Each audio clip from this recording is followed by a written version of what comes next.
Selamat datang di channel cerita kita. Kali ini saya akan membawakan cerita tentang sebuah villa di tengah hutan yang sangat angker. Dikisahkan ada seorang pemuda bernama Ari dan teman-temannya Dina, Riko, dan Tina. Mereka tiba di villa. Mereka terlihat senang karena tempat itu sangat terpencil, jauh dari keramaian, dan ideal untuk beristirahat. Ketika mereka masuk ke villa, interiornya tampak kuno dengan furnitur yang sudah berdebu. Ada bau apak yang menyengat dan suasana terasa dingin meski cuaca di luar hangat. Mereka memutuskan untuk menghabiskan waktu dengan bermain kartu dan bercengkrama di ruang tamu. Namun, ada sesuatu yang aneh. Suara desiran angin yang berhembus lebih keras dari biasanya. Dan ada rasa seolah-olah villa itu menatap mereka. Pada malam pertama, Ari merasa tidak nyaman. Ia mendengar suara langkah kaki di lantai atas, meskipun teman-temannya sedang tidur. Ketika ia memeriksa, tidak ada siapapun di sana. Rasa penasaran membuat Ari membuka sebuah lemari tua di ruang bawah tanah yang belum pernah mereka masuki. Sebelumnya, di dalam lemari, ia menemukan jurnal tua yang menceritakan tentang keluarga yang dulu tinggal di villa tersebut. Keluarga itu menghilang secara misterius beberapa dekade lalu. Dalam jurnal tersebut, ada catatan yang memperingatkan, jangan pernah tinggal lebih dari 3 malam di villa ini.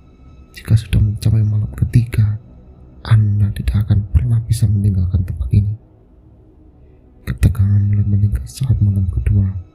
Tina merasa ada yang aneh dengan pintu-pintu villa yang terkunci sendiri, dan Tina mulai merasakan ada bayangan yang mengikuti gerakannya di ruang tamu.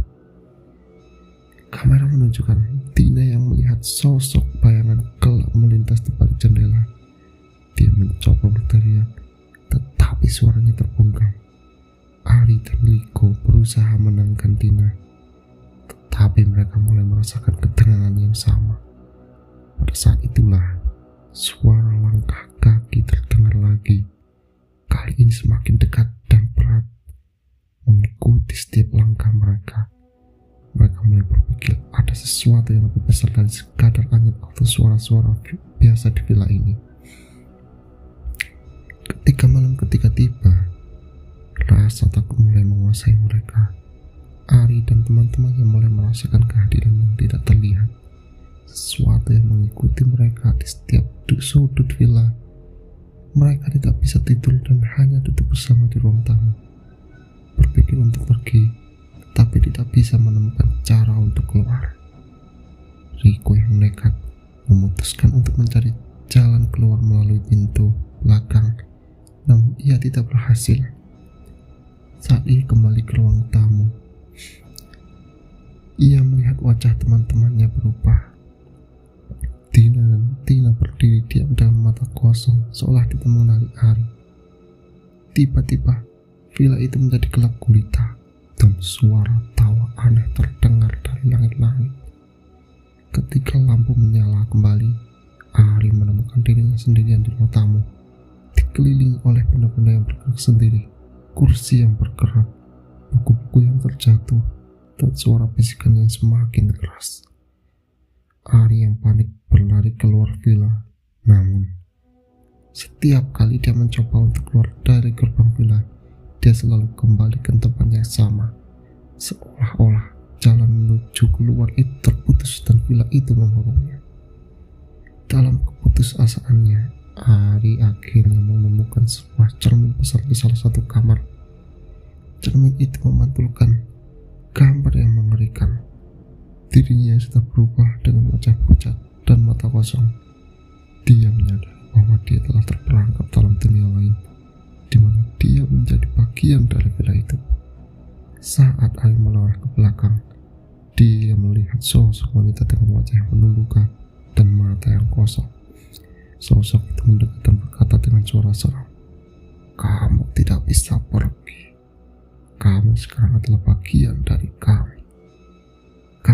menunjukkan villa yang sekar sepi dengan jendela yang pecah dan pintu yang terbuka lebar. Ari yang tampak pucat dan kosong kini berdiri di depan pintu utama villa, seperti sosok lain yang telah terperangkap di tempat itu. Di luar villa terlihat kabut tebal mulai muncul menutupi jalan menuju hutan. Kamera memperlihatkan langkah Ari yang perlahan pergi ke dalam villa, menghilang ke dalam kegelapan. Suara tawa dan bisikan kembali terdengar dari dalam villa.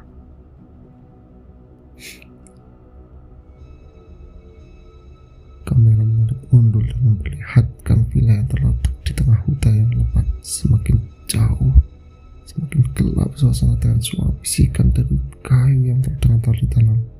Layar menjadi gelap.